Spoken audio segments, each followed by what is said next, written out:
தந்தை பெரியார், பேரறிஞர் அண்ணாவின் பங்களிப்பு இல்லை என்றால் இந்த மண்ணில் சமூக நீதி இல்லை, பெண் உரிமை இல்லை, மாநில சுயாட்சி இல்லை, கூட்டாட்சி தத்துவம் இல்லை, இருமொழி கொள்கையும் இல்லை.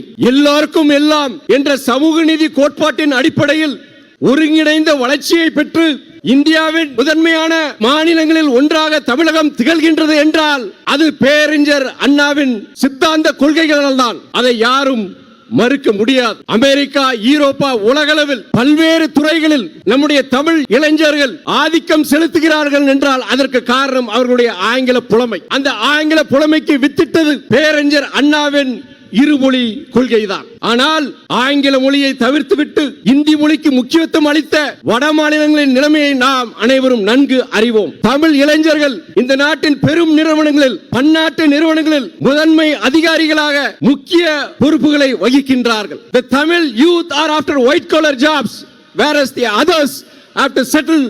The others, especially from Hindi states, have to settle for blue collar jobs. இதுதான் நடைமுறை உண்மை. ஒன்றிய பாஜக அரசு மும்மொழி கொள்கை மூலம் இந்தி மொழியை மறைமுகமாக திணிக்க பார்க்கின்றது.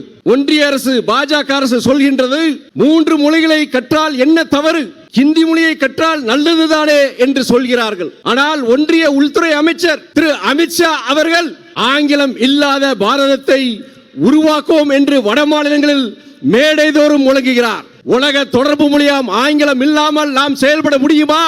முன்னேற முடியுமா?